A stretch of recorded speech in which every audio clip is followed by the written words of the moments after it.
आझाद मैदानात उपोषणाला बसलेल्या मनोज जरांगेंना पाठिंबा देण्यासाठी आता मराठा बांधव येऊ लागलेत। या मोठ्या संख्येने आलेल्या मराठा बांधवांमुळे सीएसएमटी परिसरात वाहतूक कोंडी झाली आहे। सलग दुसऱ्या दिवशी इथे कामावर निघालेल्या नागरिकांना त्रास सहन करावा लागतोय। तिथली काय परिस्थिती आत्ताची आहे जाणून घेण्यासाठी जाऊयात आमचे प्रतिनिधी सचिन तोडकर यांच्याकडे। सचिन, रात्रभर कुठे ना कुठे विसावा घेतलेले मराठा आंदोलक हे आता पुन्हा एकदा आझाद मैदानाकडे निघत असतील। काय चित्र आहे सध्या सीएसएमटी बाहेरचं?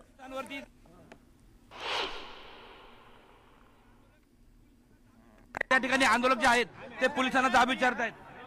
आपण पाहू शकताय या ठिकाणी आंदोलकांची जी गैरसोय झाली आहे त्या गैरसोयीमुळे आंदोलक या ठिकाणी खऱ्या अर्थाने वैतागलेले आहेत। आंदोलकांची या ठिकाणी पाण्याची सोय नाही, शौचालयाची सोय नाही, त्यामुळे आंदोलक या ठिकाणी पाण्याची सोय नाही, शौचालयाची सोय नाही, त्यामुळे आंदोलक कुठेतरी या ठिकाणी वैतागलेले आहेत। आणि या वैतागलेले आंदोलक या ठिकाणी खऱ्या अर्थाने पोलिसांनाच या सभेचा जाब विचारतायत।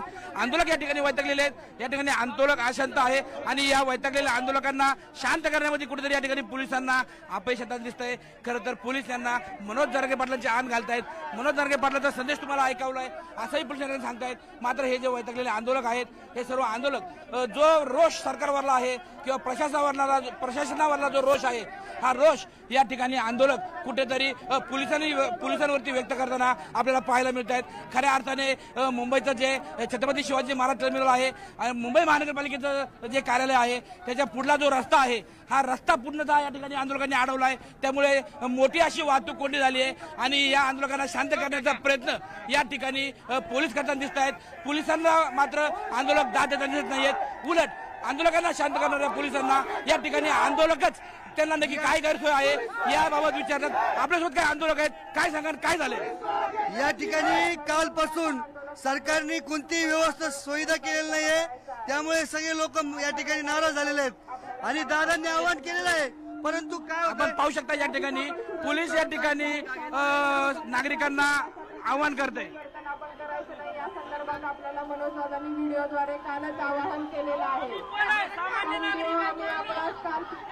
करून दाखवलेला आहे। आपण कृपया रस्ता खाली करायचा आहे। आपण बघू शकतो या ठिकाणी आंदोलक जे आहेत, आंदोलक वैतागलेले सामान्य नागरिक आहेत, या ठिकाणी बोलतायत। आंदोलक या ठिकाणी काय भावना काय चिखल बघा, गुडघे इतक्या खड्डे आहेत त्याच्यात, कसं माणसाने काय करायचं? तिथं शासनाची कोणती सोय नाही। तुम्हाला इथल्या नागरिकांची चिंता वाटत आहे? आम्ही कोण आहेत? 700 किलोमीटरवरून आम्ही आले, 700 किलोमीटरवरून आम्ही आल्यात। तुम्हाला इथल्या नागरिकांची जेवायला एक दिवस तुम्हाला वाटतंय ना? आमच्या 3 पिढ्या गेल्यात, 3 पिढ्या वाटोळ्या झाल्यात आमच्या। तुम्हाला एक दिवस त्रास सहन होणार झालाय आमचा? इथल्या नागरिकांची तुम्हाला गैरसोय जमना झाली आहे। आम्ही 3 दिवस झाला आलोय, 36 तास झाला प्रवास करतोय, 48 तास झाले। 7 किलोमीटरवर गाडी आहे आमची, खायला सोय नाही, पहिला सोय नाही। शासन काय करतंय? काय झालं शासन 30 रुपयाची बॉटल 50 रुपयाला केल्या पाण्याची, संडासला सोय नाही। हे जर वाटत असेल आणि हा इशारा आहे आमचा, फक्त दादाचा आदेश यावं, काय मराठे आहोत आम्ही दाखवून देऊ।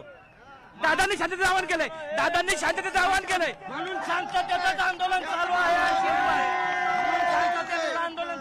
दादांनी पोलिसांना सहकार्य करायचं आवाहन केलंय। सहकार्य करत आहोत आम्ही, आणखीन काहीही केलं नाही। खायला जर नसेल, आम्हाला प्यायला जर नसेल, फक्त मैदान म्हणायला आझाद आहे, आणखीन आझाद झालं नाही। गुडघे इतके खड्डे येतो त्याच्यात, चिखल आहे हो, माणसं कसं बसतील?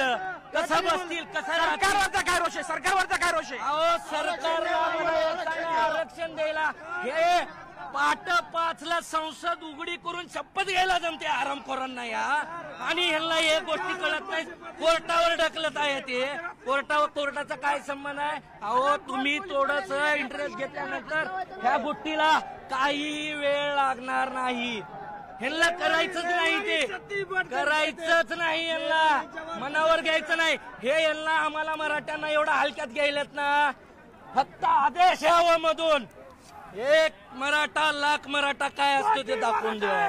बरोबर आहे सचिन, तुमच्याकडे पुन्हा एकदा येऊ आपण। आता आझाद मैदानावर जाऊया।